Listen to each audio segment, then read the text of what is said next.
बताओ।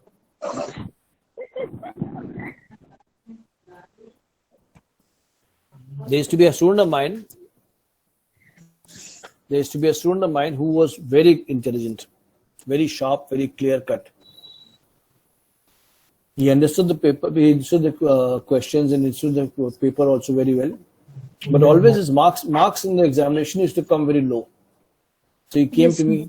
He came to me. He says कि sir मेरे नंबर बड़े खराब आते हैं. मैंने कहा नंबर खराब आने से तेरे को क्या लेना देना? Main thing is knowledge. Knowledge also, but knowledge at the same time, knowledge should be also evaluation wise. It is at least you should get first division. That means 65%, 60. I don't say 60% because 60% is not first division for me. I say 65% and above. That is good enough. उससे ज़्यादा जिंदगी में number नहीं चाहिए. Number क्यों चाहिए होते हैं? फर्स्ट डिवीजन क्यों चाहिए होती है? जी बताओ. एनीबडी? इल्मा? अरे कोई बात ही नहीं करता हमसे.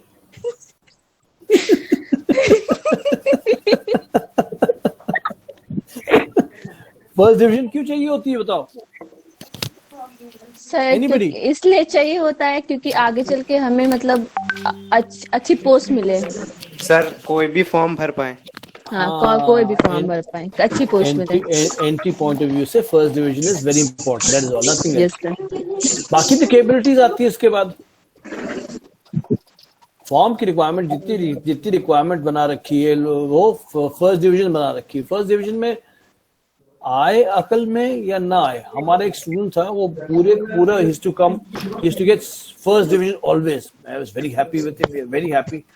जब क्वेश्चन उससे पूछता था उसका जवाब नहीं दे पाता था. मैंने कहा भाई, I was very surprised. मैंने क्या बात है, something is wrong with it यार. तो पता लगा कि he used to always have a person sitting in front of him from whom he used to copy totally. ऐसे ही बच्चे होते हैं. Anyway, sure.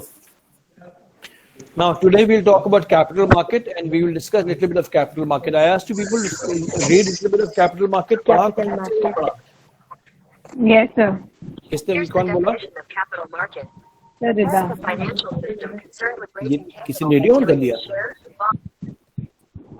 Very good. What is the definition of capital market? अभी सुना है ना सर? अरे देखिए हमारी क्लास बड़ी इनफॉर्मल होती है. हाँ.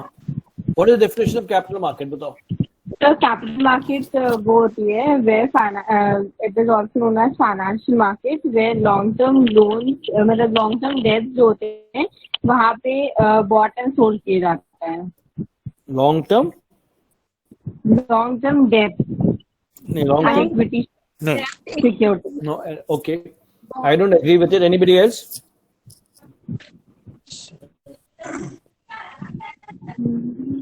Sir, in the capital market. कौन बोल रहा है? Sir, Faiz from section A. हाँ, okay. Faiz किधर? Sir, no sir, Mohammad Faiz Ahmad. अच्छा, Mohammad Faiz. Okay. Sir, capital market is a market where the transaction in long-term securities are made. What is the definition of long-term securities? Which kind of? Okay, let me phrase it slightly different. Which kind of securities? Sir, long-term securities. अरे तो मैंने मान ली, सुन लिया बात, पहले भी सुन लिया. Long term security का डेफिनेशन क्या, मतलब क्या हुआ? सर जिनका पेमेंट पीरियड जो होता है वो मोर देन 1 ईयर होता है. Okay, payment period more than 1 year होता है. वो उस तरीके का उस सिक्योरिटी का कोई नाम होता है कि ऐसे सिक्योरिटी कहते हैं? म्यूचुअल फंड नहीं कहते उसको shares. Bond shares. Basically market, capital market is all share market. yes, bond market is different. Bond market अलग चीज होती है. Okay. Capital market is, see, I told you yesterday also, I'll give you a little bit of introduction. Now, please note again. जब तक खुद नहीं पढ़ोगे, मैंने कल भी बताया था, मैं फिर से रिपीट मार रहा हूं, जब तक खुद नहीं पढ़ोगे मेरा पढ़ाना से फायदा कुछ नहीं होने वाला. Number 2, it is all available on the net. But what is available on the net is also too much of information. So you have to select Investopedia करके एक साइट है, उसमें काफी हद तक मिल जाती हैं चीजें, या डेफिनेशन मिल जाती है, व्हाटएवर। देखो, ढूंढो, समझो। Okay, capital market, there are two kinds of capital market, primary and secondary. बोला था मैंने यस सर। प्राइमरी मार्केट कौन सी मार्केट होती है? सर जहाँ पे हम अपने प्रोडक्ट को लॉन्च करते हैं। प्रोडक्ट क्या है तुम्हारा? Sir shares. या शेयर, हम जहां पर अपने इनिशियल प्रोडक्ट इनिशियल इशू करते हैं, वो प्राइमरी मार्केट होती है। Initial public offer, it's called IPO, initial public offer. अभी पॉइंट्स नोट कर लो, ये आईपीओ टाइप करना, पता चल जाएगा कि आईपीओ क्या होता है, इनिशियल पब्लिक ऑफर क्या होता है। वो जो हम लॉन्च करते हैं, उसमें हमारे पास बैकिंग होनी चाहिए एटलीस्ट 3 इयर्स का, 3 इयर्स का कम से कम हमारे पास balance sheet, profit loss account होना चाहिए। उसके अलावा हमारे पास रिस्क कंडीशंस होनी चाहिए कि हम क्या चीज प्रोजेक्ट क्या बनाना चाहते हैं, प्रोजेक्ट में क्या क्या पैसा लगेगा, कहाँ कैसा लगेगा, कैसे हमने किया, पीछे काम क्या किया है, और आगे की प्रोजेक्शंस होनी चाहिए हमारे पास। आगे के प्रोजेक्शंस का मतलब होता है कि आगे हम लोग क्या क्या काम करना चाहते हैं, पैसा कहाँ लगाना चाहते हैं। उसके साथ साथ रिस्क कंसिडरेशंस भी होती है। रिस्क कंसिडरेशन मींस कि कहीं पैसा लगाने जा रहे हो तो उसमें कुछ ना कुछ कॉम्प्लिकेशंस अराइज कर सकती है। तो यहां पर सिर्फ इकोनॉमिक कंसिडरेशंस कंसिडर की जाती है, या कोई और भी पॉलिटिकल भी कंसिडर की जाती है? यहाँ बेसिकली सिर्फ इकोनॉमिक कंडीशंस कंसिडर की जाती है, पॉलिटिकल कंसिडरेशन नहीं की जाती, बिकॉज पॉलिटिक्स में कोई मतलब नहीं हम लोग को basically we are working on financial basis. Okay, ये है इनिशियल पब्लिक ऑफर या प्राइमरी मार्केट। प्राइमरी मार्केट पे हमने शेयर्स लॉन्च कर दिए, शेयर सब्सक्राइब हो गए, सब कुछ हो गया। उसके बाद ये इनकी जो लिस्टिंग होती है, इनकी जो ट्रेडिंग होती है, इनकी जो ट्रांजेक्शन्स होते हैं, वो सारी की सारी ट्रांजेक्शन्स होते हैं वो सेकेंडरी मार्केट में होते हैं। सेकेंडरी मार्केट का क्या मतलब हुआ? Stock exchange. इंडिया में कितने स्टॉक एक्सचेंज है? I think 15. सर टू दो ही है बस? मतलब बॉम्बे में 2 है कि बॉम्बे के अलावा भी कहीं है? Sir NSE. NSC and BSc तो है ही है। एनएससी सर नेशनल मेजर तो 2 ही हैं। Sir major Kanpur stock exchange नहीं है? दिल्ली स्टॉक एक्सचेंज नहीं है? Nearly every metropolitan city has a stock exchange. Nearly every, not all of them, but nearly every. But basically, whenever we deal with stock exchange, we talk in context with NSE or BSE. जितने brokers है, what is a broker? Sir, who sell and buy stock for normal stocks public. for us. Yes, Demat sir. account. The person Say who sells intermediary. and buys stocks for us. Say intermediary. Broker is a basically trader who is registered with the stock exchange, and they invest or they basically do business for individual investors on behalf of individual investors. Which is the governing body for stock exchange in India? Sir, SEBI. देखो हम सेबी का full form Sir, क्या है? सेबी का full form क्या है? Board of India. Security Exchange Board of India. Security exchange. What does Security Exchange Board of India do actually speaking? करता क्या वो? Sir, they just sir regulate. कोई and भी they just- माल प्रैक्टिसिंग ना हो share खरीदते और बेचते time. Sir, they just sir कोई keep भी looking ओवर that- प्राइसिंग ना हो, प्राइसिंग राइट हो सारे शेयर्स की। And fair प्राइसिंग के transactions are बारे happening or not. नहीं एक उनका पूरा का पूरा स्टॉक एक्सचेंज का काम, उस पूरा का पूरा इंडिया के स्टॉक एक्सचेंज शेयर मार्केट का कंट्रोल उनके पास होता है, नंबर 1। दूसरी बात यह है कि दे रेगुलेट एंड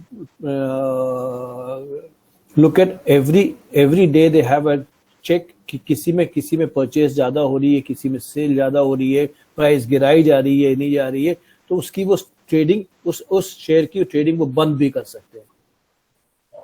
ट्रेडिंग बंद कर देंगे उसमें। देन इनसाइडर ट्रेडिंग चेक करते हैं वो, बहुत चीजें, बहुत बड़ा काम है उनका। मेन प्रॉब्लम ये होती है कि मेन प्रॉब्लम जो आज की तारीख में हो रही है या होती है कि why is this so much of control required? So because many money laundering cases happen, so कई सारे rumors के थ्रू शेयर्स के दाम बढ़ जाते हैं और कम हो जाते हैं,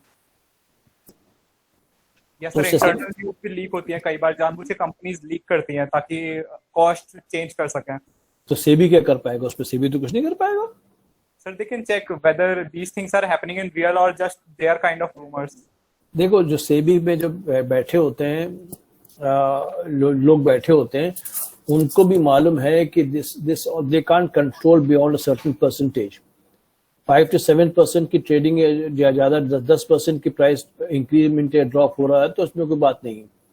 उसके बाद उसके still they keep on checking कि अगर इसमें कोई प्रॉब्लम है तो then they keep on checking also, they keep on looking into the data कि क्या रीजन क्या है। Can you imagine the amount of share holding big large companies have? They run millions. और उनकी ट्रांजैक्शंस दो तरीके की होती है। एक नॉर्मल ट्रांजैक्शंस होती हैं जो कि आप ले परचेज करके डिलीवरी ले लेते हो, और दूसरी होती इन डेली ट्रेडिंग। सुबह खरीदा, शाम को बेच दिया, सुबह बेचा, शाम को खरीद लिया, प्राइस गिर रही आपने बेच दिया सुबह ने, और शाम को वापस खरीद लिया, प्राइस नीचे आ गई वापस खरीद लिया। 100 रुपए में बेचा, प्राइस नीचे 80 रुपए आई, आप 80 रुपए में खरीद लिया, 20 रुपए का डिफरेंस आपके पास क्रेडिट हो गया। This is all normal trading है। ये नॉर्मल ट्रेडिंग डेली होती है, ये इनसाइडर ट्रेडिंग नहीं है। आप कभी भी किसी भी कार्वी तो नियरली बंद ही हो गया तो एनीवे, बट कार्वी में स्टॉक एक्सचेंज वाला काम बंद हो गया है। बट मोतीलाल ओसवाल में या इंडियन इन्फोसिस में या इंडियन इन्फोलाइन में या रुद्रा में या किसी भी कंपनी में जाएं, यहाँ पर जाके देखें, यहाँ ट्रेडिंग होती है तो वहां जाके आप देखें। पहले आपके कॉलेज के बगल में मोतीलाल ओसवाल वालों का भी ऑफिस है।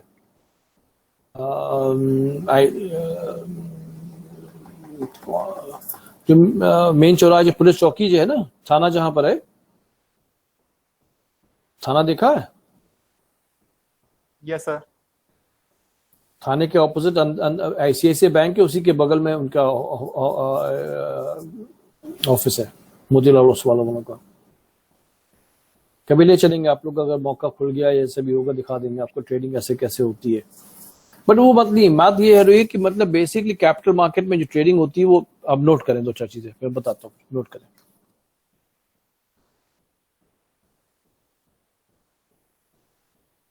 Capital market refer to number 1, point wise बता रहा हूँ। अच्छा, market for shares and debentures of old and new companies.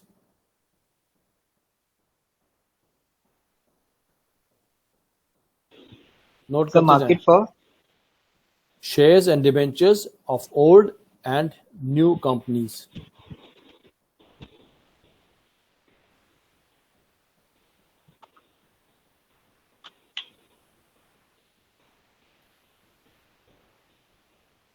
Number 2, indirect source of finance to companies.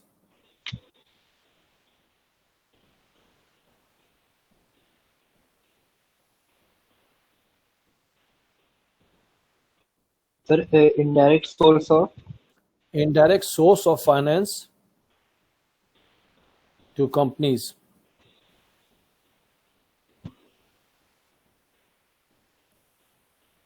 Next, pool funds of savers. Yes, So sir. pardon, Pool funds of savers sir, and rule. investors. Pool, swimming pool. Pool means a Pool- group. Okay. Pool funds. Group funds of savers and investors in stock/bond market. Sir saver Savers to invest or investors in the stock or bond market.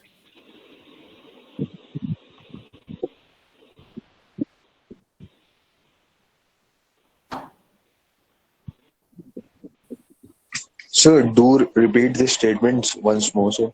pool funds, group of funds of savers means basically investors in the stock or bond market. मैं example देता हूं, समझ में आ जाएगा अभी।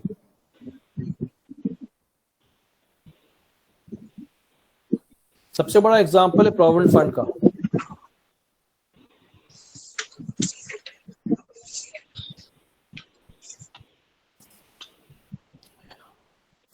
Example सुनो, समझाता हूं पहले, नोटिंग बंद करो। एग्जाम्पल नोट करो, प्रोविडेंट फंड।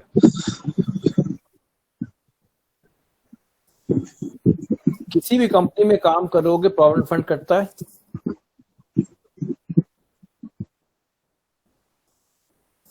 जो प्रोविडेंट फंड करता है वो आप जमा कर देते हो। वो प्रोविडेंट फंड जमा करते हो, वो प्रोविडेंट फंड जो जमा करते हो वो सालाना आप जमा होता जाता है। उसके बाद आपको 15-20 साल जो जॉब छोड़ते हो या जो भी मिलता है उसके बाद मिलना शुरू होता है। अब वो प्रोविडेंट फंड को कहाँ इन्वेस्ट करते हैं? प्रोविडेंट फंड कंपनीज हैं, वो को भी तो पैसा खाली तो नहीं रखेंगे ना। वो idle money is waste money. पैसे को भी वो भी पैसा इन्वेस्ट ही करेंगे, तो कहाँ इन्वेस्ट करेंगे वो? तो वो इन्वेस्ट करते हैं स्टॉक एक्सचेंजेस में। ठीक है। पैसे की मेन इंपॉर्टेंट क्राइटेरिया क्या है? सबसे मेन इंपॉर्टेंट क्राइटेरिया क्या है? अनामिका बेटा बताओ, सबसे बड़ी इंपॉर्टेंट क्राइटेरिया की क्राइटेरिया क्या है? अनामिका, पैसे का सबसे इंपॉर्टेंट क्राइटेरिया क्या है?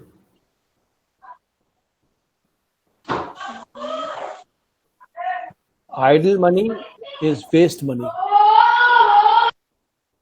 आपको जब राखी आई थी अनामिका बेटा, यस राखी में कितना पैसा मिला था? अप्रॉक्स 1000 मिला था। वो 1000 का तुमने क्या किया? 1000 का क्या किया तुमने? हाँ सर, अभी तो कुछ नहीं किया है। क्यों नहीं किया?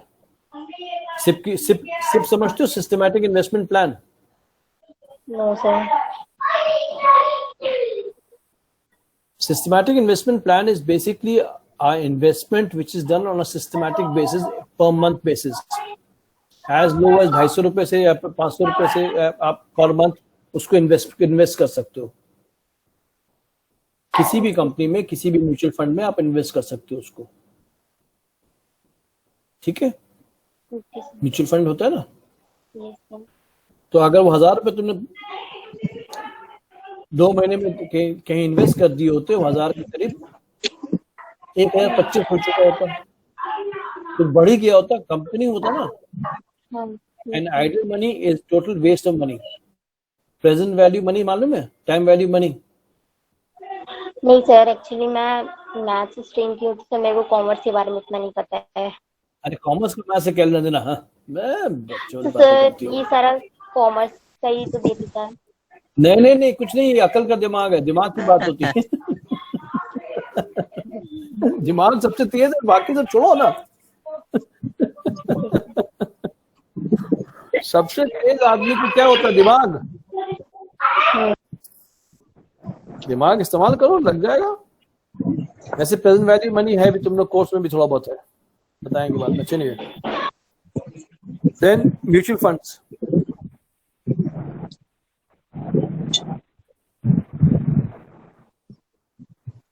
What is a mutual fund?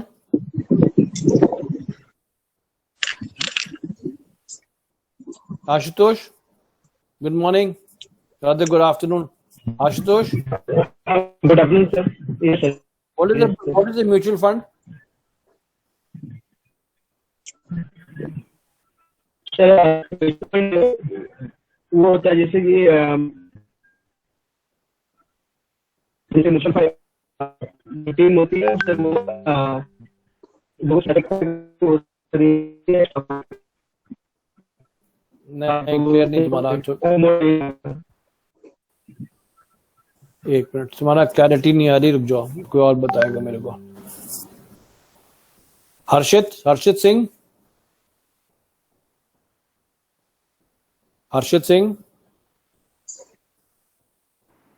Yes, sir. What is a mutual fund? So I don't know much about them, but basically I think there are companies in which we can invest, and like after that they invest it on assets which will give a good return and are less risky. Absolutely correct. Layman example यही होता है कि अच्छा I'll tell you more specific. Yes, sir. Each and every bank, nearly each and every bank has a mutual fund linked with it. Yes, sir. ICICI securities करके बना हुआ है ICICI mutual fund बना हुआ है. HDFC म्यूचुअल फंड बना हुआ है.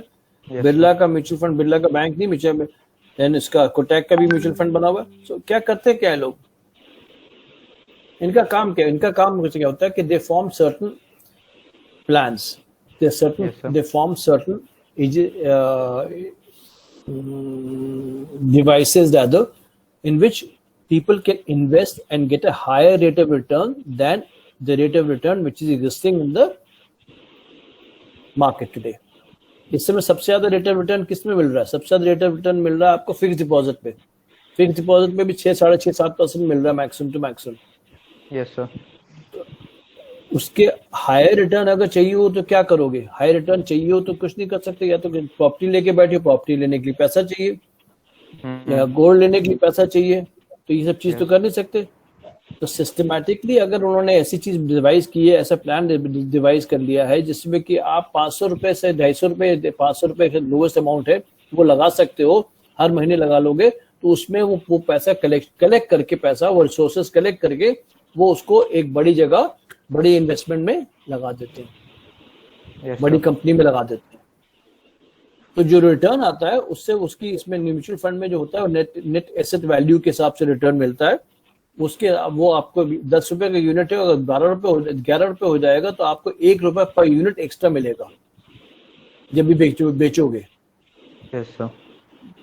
मैं रिदा को भी पहले बात कर रहा था कि म्यूचुअल फंड में is a very simple example, very simple example of how investment in money can give you a better return than the standard return which is available, which is maximum FDR.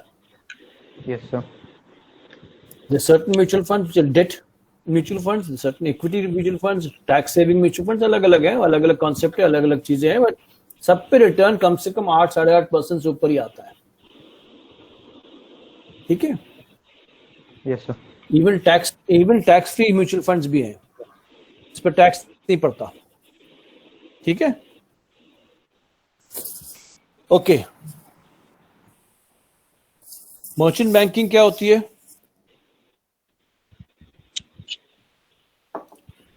What is merchant banking?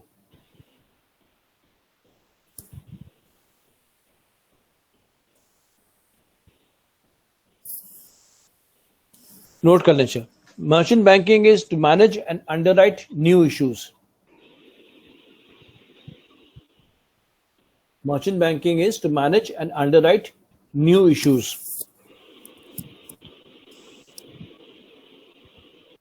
Comma, undertake syndication of credit. Sir, please go a little slow. Okay, sorry, beg pardon. Manage merchant banking to manage and underwrite new issues. So underwrite. हाँ, underwrite. बताता हूँ. Comma, undertake syndication, SYNDICATION, syndication of credit. Comma, advise clients on fund raising.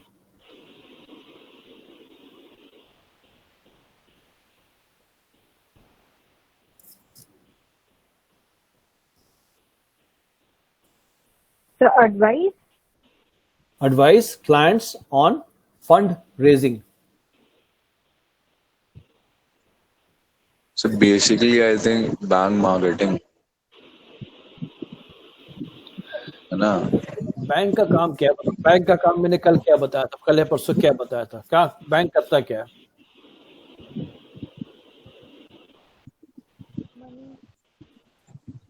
Bank is a commercial organisation, that is all.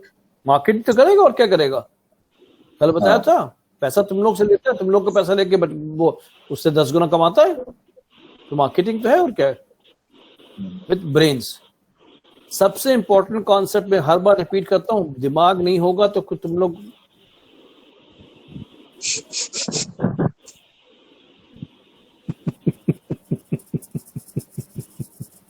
अच्छा, now manage and underwrite new issues का क्या मतलब होता है? मेरे टाटा स्टील है, मेरे suppose I am running Tata Motors, Tata Steel, okay. Tata Steel wants to raise capital, उसको पैसा चाहिए। तो वो क्या करेगा? अपने वो लीड बैंकर से, अपने बैंकर से बात करेगा कि वो मेरे को 1,000 करोड़ रुपए, 100 करोड़ रुपए, 1,000 करोड़ रुपए चाहिए। तो वो बैंकर्स जो हैं वो 1,000 करोड़ तो नहीं एकदम सिंडिकेट कर सकते, नहीं कर पाएंगे, तो वो उसको मैनेज कर सकते हैं। कहते हैं कि हम आपकी इश्यू को मैनेज कर देंगे। कभी तुम आईपीओ का एक वो अभी मैं ला दूंगा, नहीं तो मैं अपने घर के आसपास तुम लोग की कोई मोतीलाल ओसवाल या कोई ऐसी कोई कंपनी नहीं है जहां पर, या ICICI या any of these companies where they provide this anyway, initial public offer का एक पूरा फॉर्मेट आता है। तुम लोग इसको नेट पे भी चेक कर लोगे, नेट पे चेक करो, इनिशियल पब्लिक ऑफर का फॉर्मेट चेक करोगे, पूरा डिटेल आ जाएगा, उसका पूरा सर्कुलर बनता है। IPO, these are IPOs।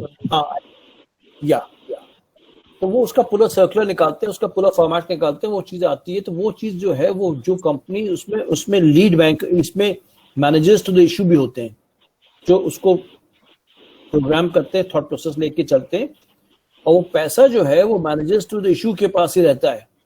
Company के पास 3 महीने बाद पहुंचता है। भाई बैंकर को क्या फायदा इस चीज का करने का, बताओ? Banking is a commercial organisation. वो पैसा उनके पास रहेगा तो उस पैसे से उनकी बैलेंस शीट बेटर होगी, और उस पैसे के ऊपर वो 10 गुना लोन दे सकते हैं। सपोज करो 100 करोड़ का कॉन्सेप्ट लेके चले, एक ही लीड बैंकर है, एक ही बैंक मर्चेंट बैंकर है, सपोज करो एक ही मर्चेंट बैंकर है, 100 करोड़ का 100 करोड़ उसके पास आएगा, ठीक है। 100 करोड़ जो आ गया उसमें वो 10 टाइम्स उसका वो क्रेडिट ऑफर कर सकता है शॉर्ट टर्म के लिए ना। 3 महीने के लिए उसके पैसा रहेगा उसके पास, 3 महीने के लिए वो शॉर्ट टर्म क्रेडिट वो ऑफर कर देगा। 3 महीने में वो कितना कमाएगा? वो अच्छा खासा कमा लेगा। And merchant banking is a very important concept for all bankers. बहुत बड़ा कॉन्सेप्ट आ गया है। देन अगर इशू बड़ी है, अगर 1,000 करोड़ की है, then you undertake syndication of credit. Means कि 2-4 बैंक्स मिल जाते हैं एक साथ, और वो कहते हैं कि हम इसको क्रेडिट को फाइनेंस करेंगे। एक लीड बैंकर होगा, 1-2 और बैंक साथ में मिले रहेंगे, वो कहेंगे हम इसको क्रेडिट को फाइनेंस करेंगे। Then advice corporate clients on fund raising. Advice corporate clients on fund raising का क्या मतलब हुआ?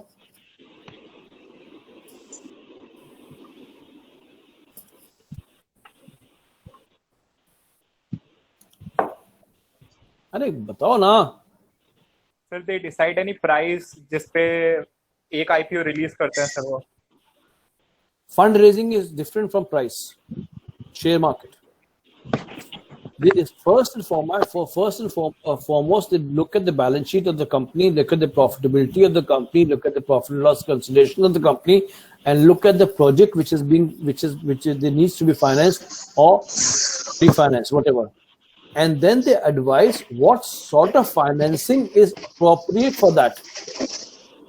a mix share financing, a mix of share and debt financing, a mix of share and debt financing with transfer convertibility factors. Convertibility factors मतलब ये होता है जैसे कि रिलायंस की भी इशू आई थी, उसमें उन्होंने शायद एक डिबेंचर इशू किया है या व्हाटएवर, वो 3 साल भर के अंदर एक नंबर ऑफ शेयर्स बन जाएगा। तो साल भर के लिए शेयर तो बनना नहीं है, साल भर के लिए उनको डिबेंचर में नो इंटरेस्ट डिबेंचर दे दिया। रिलायंस कंपनी का नाम है तो उस पर पैसा लगेगा, लगी जाएगा कि कौन फर्क पड़ने वाला, रिलायंस पे कहीं जाने वाले है नहीं। कंपनी को ये कॉर्पोरेट क्लाइंट को इनको एडवाइस की जाती है कि ये आप कर सकते हो और ये करोगे तो आपको कोई नुकसान नहीं होगा। अनिल अंबानी ने पावर सेक्टर में 3,000 रुपए का शेयर बांटा था।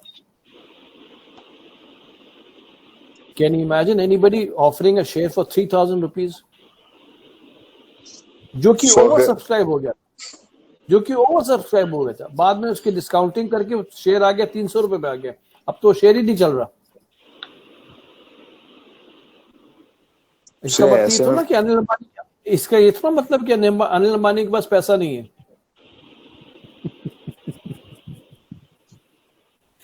ये कभी ना सोचना कि ओनर के पास या इंस्टिगेटर के पास पैसा नहीं होता, उसके ऑलवेज पैसा होता है। वो ऐसे चीजें क्रिएट करता है जिसके पास पैसा पहुंच जाए। बैंकर भी क्रेडिट क्रिएशन वो ऐसा करता है कि वो क्रेडिट क्रिएट कर लेता है, पर उसमें वो खुद क्या कर लेंगे। मैक्सिमम क्या हुआ, रिलायंस इन्फोकॉम बिक गई, 3,000 करोड़ का लॉस है, देते रहो।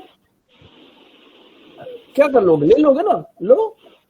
मैं अपने आप को बैंकक्रप्ट बनाया तो मेरे से क्या लेना देना, मैं तो हुई बैंकक्रप्ट। वैसे भी मेरा तो सिर्फ दिमाग ही चलता है। तो ये तो कॉर्पोरेट फ्रॉड हुआ ना, प्रूव करो। प्रूव करो। सबको मालूम है कॉर्पोरेट फ्रॉड है, पूरी दुनिया को मालूम है कि कॉर्पोरेट फ्रॉड है। चाइनीज लोगों ने पैसा लगाया हुआ पावर सेक्टर में, वो लोग फंसे हुए हैं, वो लोग क्या करें, कुछ नहीं कर सकते। बैंक्स फंसे हुए हैं, वो लोग कुछ नहीं कर सकते। क्या करें, मैं अपने बैंकक्रप्ट क्रिएट कर लेता हूँ। मैं पैसा नहीं, मैं कहाँ से दे सकता हूँ। और तुम सोचते हो कि अनिल अंबानी के पास पैसा नहीं है। फरिश्ते नहीं सोच सकते कि अनिल अंबानी के पास नहीं। जिसके पास पैसा होगा ना ही होगा, अनिल अंबानी के पास पैसा तो ऑलवेज होगा। बहुत पे चल रहा है ना? नहीं, वो मतलब नहीं होता बेटा। देखो, सबसे मेन चीज, अहम चीज, सबसे ज्यादा इंपॉर्टेंट होती है, नंबर 1 इज माइंड, दिमाग। और दिमाग को सही तरीके से इस्तेमाल करो। मुकेश ने सही तरीके से इस्तेमाल किया। मैनेजमेंट, दिमाग को सही तरीके से मैनेज करोगे, ऑलवेज ठीक चलेगा। सबसे इम्पोर्टेंट कॉन्सेप्ट ये है दिमाग, और दिमाग को सही तरीके से चलाना। फॉर एग्जाम्पल मतलब अगर किसी के पास 12 करोड़ है ना, and then he is trying to मतलब इंट्रोड्यूस समथिंग न्यू और इन्वेस्ट इन समथिंग, है ना। तो अगर if he invests all 12 crore in a particular thing, फिर तब वो बेवकूफी है। एंड मैनेजमेंट मतलब आप कहना चाह रहे हैं कि ये हुआ कि अगर 5 करोड़ इन्वेस्ट किया और बाकी का पब्लिक शेयर खोल दिया। पहली बात तो ये है कि पूरा कैपिटल कभी नहीं लगाया जाता। दिखाया भी नहीं। अगर सपोज कर 12 करोड़ है तो उसमें से वो 5 करोड़ लगाएगा, 5-6 करोड़ लगाएगा, 50% के ऊपर कभी कैपिटल लगाएगा नहीं वो। ठीक है, फिर प्रोजेक्ट चलेगा नहीं चलेगा वो अलग बात है, उधर अनदर इशू।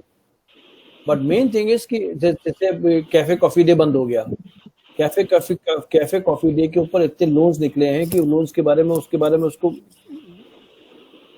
जो कैफे कॉफी डे जा रहा है, कॉफी पीने जा रहा है, उससे क्या लेना था कि लोन है कि नहीं है, उससे क्या नहीं है, वो तो ओनर के ऊपर है। How he manages मैनेज नहीं कर पाया।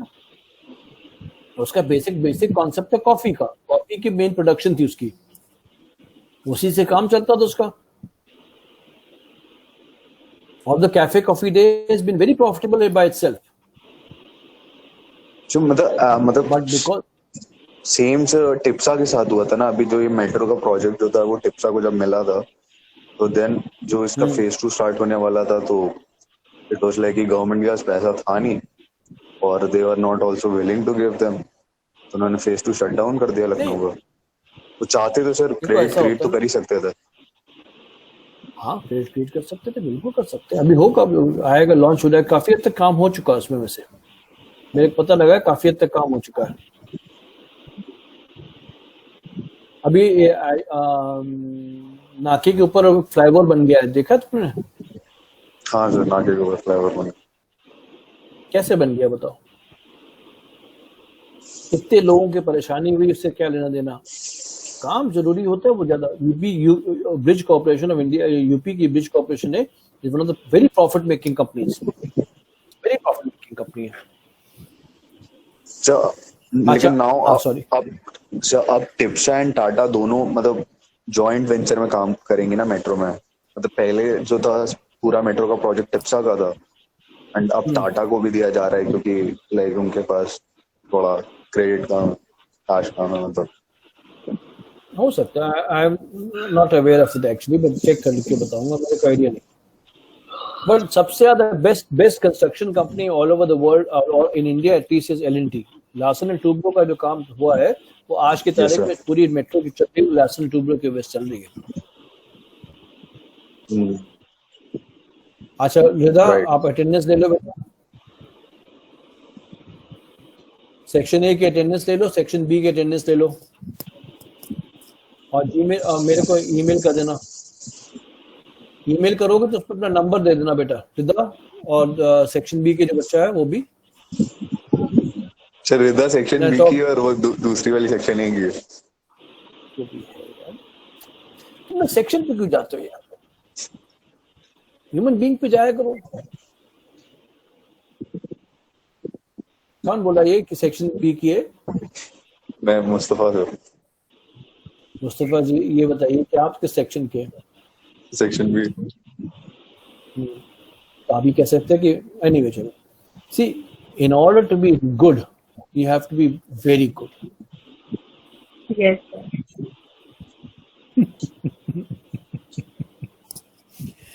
ठीक है, in order to be good you have to be very good. Above approach always.